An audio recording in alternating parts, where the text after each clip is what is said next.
Welcome to Shad's Guitar Show. Whether it's the gear or the players who made the gear famous, this podcast is about all things guitar. Well, hey, what's up, everybody? Welcome into Shad's Guitar Show. Thanks for joining me for this episode. And the holiday time, the holiday season is upon us, right? And hopefully that's finding you in good spirits and cheerful and joyful and all the things that we, should be at this time of year. Isn't always the case, I know, but hopefully you are doing well and looking forward to time with family and friends. As a church musician, a worship guitar player, this time of year is always fun. We get to do a lot of special kind of music, Christmassy sort of stuff, and that's always a lot of fun. In addition to that, I'm part of a group where we do a thing during the Christmas season called Beer and Carols, and we put on a show at a local pub. We usually have selling tickets. We usually get about 300 people. It's 2 shows, but basically it's all really cool Christmas rock music, and we get to just have a really great sing-along and a lot of fun, and I always look forward to that every year as well. And so, a lot of fun things happening, and I hope that is where you find yourself at this time of year as well. But today, I wanted to dive into kind of a fun topic. I've always been a huge fan of delay, and a lot of guitar players do. It's a great effect, and a lot of people use it for a lot of different things, whether it's, a main ingredient in their tone, or whether it's just something they add, for maybe their guitar solos to add a little, ambience and kind of just a little something. And other people use it, heavily. But I want to get into it. Where did it come from? What were the earliest delay units like? And kind of how has it evolved over time? So join me as we dive into a look at the delay pedal. All right, so whether you're stacking analog repeats for that ambient wash, dialing in slapback for some rockabilly swagger, or running dotted eighths like the Edge, delay is one of the most important effects ever created. So let's go back to where it all began. The earliest days of tape echo and the birth of delay. So long before there were any compact kind of delay pedals as we know them today, delay started with tape-based echo units in the 1940s and 50s. These weren't pedals by any means. They were massive mechanical machines originally used in broadcast and recording studios. So how does tape delay work? Well, a live audio signal is created and recorded onto magnetic tape. That tape moves across one or more playback heads placed a short distance away. The time it took for the tape to travel from the record head to playback head became the delay time. Adjusting the motor speed or the head spacing changed the length of the delay. Saturation and tape wear added that warm, warbly vibe that we love so much. So what were the pioneering units? Well, one was the Echoplex EP1 and EP2, and these came out in the 50s and 60s. Now, this legendary unit was fat, warm, dynamic, and was loved by guys like Jimmy Page, Chet Atkins, and Eric Johnson. Also, next up came the Maestro Echoplex EP3 in the 1970s. Now, this was a solid-state unit. The preamp was solid-state, and it became kind of like a tonal secret weapon, and a lot of people love to use just the preamp of that unit without the delay for just that extra something, that secret sauce on their tone. We also see the Benson Echorec, and this was used heavily by Pink Floyd. It's not even tape. This used a spinning magnetic drum, and it gave it a really lush and haunting repeat. And lastly, one of the early pioneers was the Roland Space Echo, the RE201, which came out in 1974. Now, it had multiple heads. It also had spring reverb and really buttery repeats. And this was a favorite pedal, and still is to this day, of guys like Brian Setzer and a lot of modern ambient guitarists.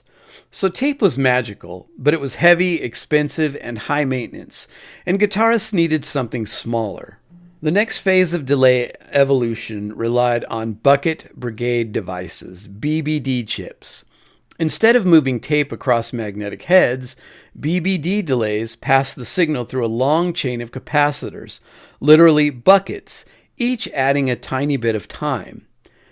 So the characteristics of that analog, the early analog delays, they were warm, usually a bit dark, kind of rolled off repeats, limited delay times, usually less than 600 milliseconds, beautiful self-oscillation when feedback is turned up, and they were perfect for slapback, rockabilly, and moody atmospheric phrases. Some of the important early analog delay pedals, the Electro-Harmonix Deluxe Memory Man, and this is the king of analog delays, loved by The Edge and Andy Summers. The Boss DM2 and DM3, they were affordable, lush, and still iconic. Ibanez AD80 and the AD9, which had really classic dark repeats, and the MXR Carbon Copy. It's a modern classic that kept analog delay alive in the digital age. BBD delays brought delay to the pedal board, and guitar tone changed forever. The rise of digital delays, 1980 to 1990. So digital audio processors allowed longer delay times, crystal clear repeats, and eventually multi-tap patterns and programmable presets. Early digital icons of this era were the Boss DD2, which is still a very, very sought after and used pedal, and that came out in 1983. It was one of the first fully digital compact pedals, bright, pristine repeats. The TC Electronics 2290, the rack mount king. It defined 80s guitar tone, used by guys like Steve Lukather, Mike Landau, The Edge, and countless session players. The Yamaha D1500 and the Roland SDE units, studio staples for the cleanest repeats imaginable. And the characteristics of digital delay, obviously really long delay times, usually tap tempo, modulation options, multi-tap, and rhythmic delays. Early units were very hi-fi and had crystal clear repeats. They were looking for the cleanest, most unaffected repeats possible. But later on, and into today, we see that a lot of these units are, adding options to mimic tape and analog warmth. By the 90s and 2000s, digital delay was everywhere, from shred guitar to worship music to pop. And of course, today we live in the golden age of delay, the boutique revolution. We have pedals like the Strymon Timeline, which offers studio quality digital delays with everything inside, used extensively by worship players, ambient artists, and pros across all genres. We have the Eventide Time Factor, the H9, the Empress Echo System, Chase Bliss Tonal Recall, Line 6 DL4, and so many more. Insert your favorite current delay here. We even have mini and micro delays. Brands like TC Electronics, Moore, and Joyo brought delay to the masses in tiny form factors, making it accessible for beginners and pros alike. So let's talk about some guitarists who define the sound of delay. Now, we can't talk about delay. You can't have a conversation about this effect and guitar players without mentioning the number one guy, obviously the Edge from U2. Maybe the most famous delay user ever. Famous for creating the dotted eighth note delay. He used in the very early days of U2 the Deluxe Memory Man, and later would move on to the TC 2290. Famous for rhythmic patterns that become the song itself. So many of those really great arpeggiated parts would sound very boring and very bland without that absolutely signature dotted eighth delay that the Edge uses. Number 2 on the list for me is David Gilmour of Pink Floyd. Extensive use of the Benson Echo Rec in the early days, spacious digital delays in the later years, slow emotional repeats supporting expressive bends. I mean, so much of his lead guitar playing is just enhanced with that beautiful, spacious delay that he uses.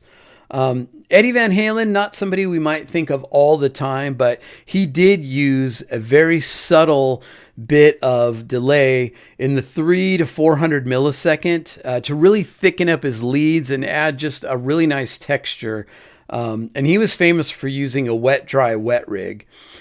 He would early on use the Eventide and later some of the TC effects.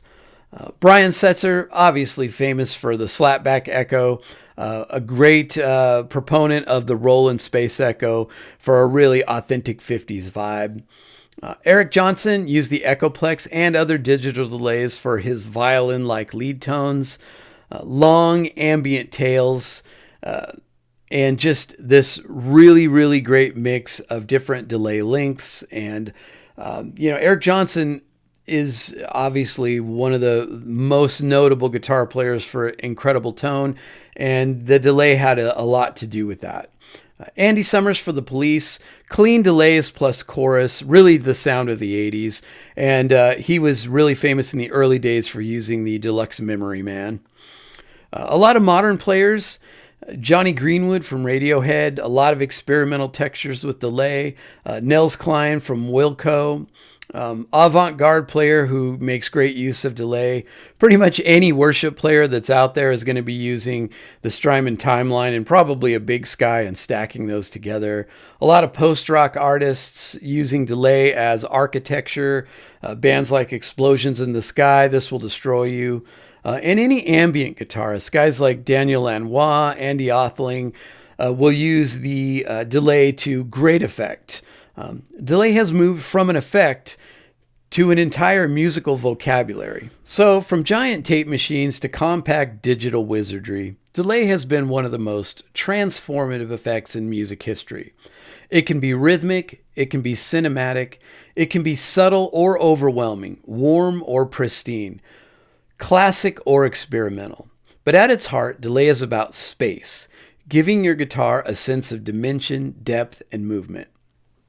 And as you guys know that I like to do, I've linked to a Spotify playlist with just a few songs that I think are incredible examples of delay and the sound of delay on tracks over the years. So we'll look at some of the earlier ones all the way up through modern times and just get a sense of some of the different uses of delays and some great examples. So check that out, and thank you for joining me for this episode. Hope you guys are having an amazing holiday season, and I look forward to talking to you again on the next episode. And the bumper music to close this one out will be a song of my own called Canyons, which has a great use of delay throughout it. So I'm going to let you guys check that out, and hopefully you enjoy it.